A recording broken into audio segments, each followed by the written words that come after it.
Hello cooking lovers, welcome back to our channel Sumi and Jemis kitchen.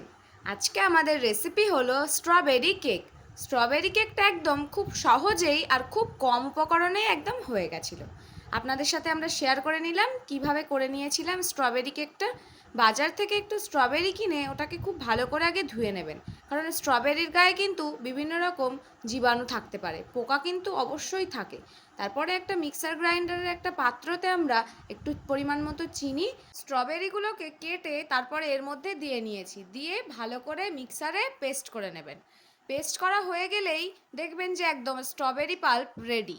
Strawberry পাল্পটা আমরা ready করে নেওয়ার পরেই এর মধ্যে আরও বিভিন্ন রকম জিনিস অ্যাড করেছিলাম, সব ধীরে ধীরে আপনাদেরকে দেখিয়ে নেব।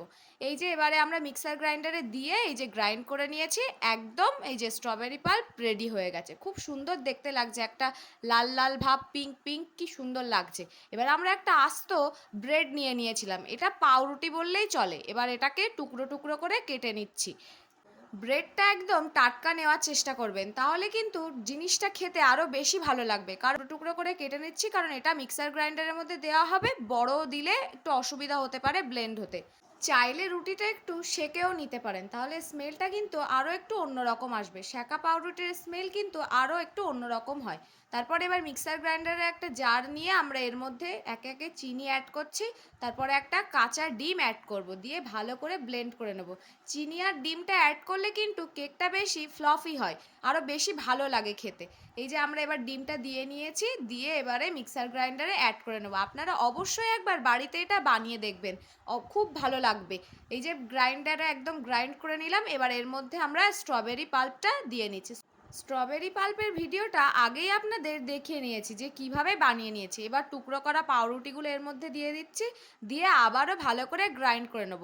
খুব ভালো করে গ্রাইন্ডারে গ্রাইন্ড করে নেবেন, কারণ এর মধ্যে যেন কোনো রকম লাম্পস না থাকে। এবার আমরা একদম খাঁটি গরুর দুধ ইউজ করেছি। এবার দেখুন এই যে গ্রাইন্ড করে একদম রেডি। আপনারা চাইলে এটা একবার ছাঁকনি দিয়ে ছেঁকে নিতে পারেন, তাহলে ভেতরে কোনো রুটির দলাটা থাকবে না। এবার একটু 20 থেকে 30 মিনিট বেক করতে দিলে একদম রেডি হয়ে যাবে স্ট্রবেরি কেকটা। আর কেকটাকে আরও সুন্দর দেখানোর জন্য আমরা এর ওপর থেকে একটু স্ট্রবেরি পাল্প দিয়ে নিয়েছি। দেখুন কি সুন্দর লাগছে দেখতে, একটা পিঙ্ক পিঙ্ক ভাব, আর লালও তো কিন্তু আছে এটাতে, পিঙ্ক বলাই চলে না। আর আরও সুন্দর দেখানোর জন্য আমরা এর ওপর থেকে একটু স্প্রিঙ্কেল ছড়িয়ে নিয়েছিলাম। স্প্রিঙ্কেলটা ছড়ানোর পর এত সুন্দর লাগছিল দেখতে, বাচ্চারা তো দেখলে একদম লোভ সামলাতেই পারবে না, বলবে আগে আমাকে এক পিস দাও। স্প্রিঙ্কেলটা দিয়ে ডেকোরেট করার পর এত সুন্দর লাগছিল, তাই ভাবলাম আপনাদেরকেও এই সাজানোর প্রক্রিয়াটা একটু দেখিয়ে নিই। এত সুন্দর হয়েছিল, দেখুন আপনারা নিজেরাই বলুন, এত সুন্দর লাগছে দেখতে। কি সুন্দর একটা রেনবো রেনবো, বাচ্চারা কিন্তু এটা দেখলে আগেই বলবে আমাকে এক পিস দিন। আর ভিডিওটা ভালো লাগলে অবশ্যই কিন্তু আপনারা শেয়ার করতে ভুলবেন না। শেয়ার করবেন, লাইক করবেন, কমেন্ট করবেন, আর এইভাবেই আমাদের পাশে থাকবেন। দেখতে দেখতে কিন্তু আমাদের 1.5K হয়েই গেছে, 2K হতে কিন্তু আর খুব বেশি দেরি নেই। আপনারা অবশ্যই আমাদের এইভাবে পাশে থেকে সাপোর্ট করুন। Thank you.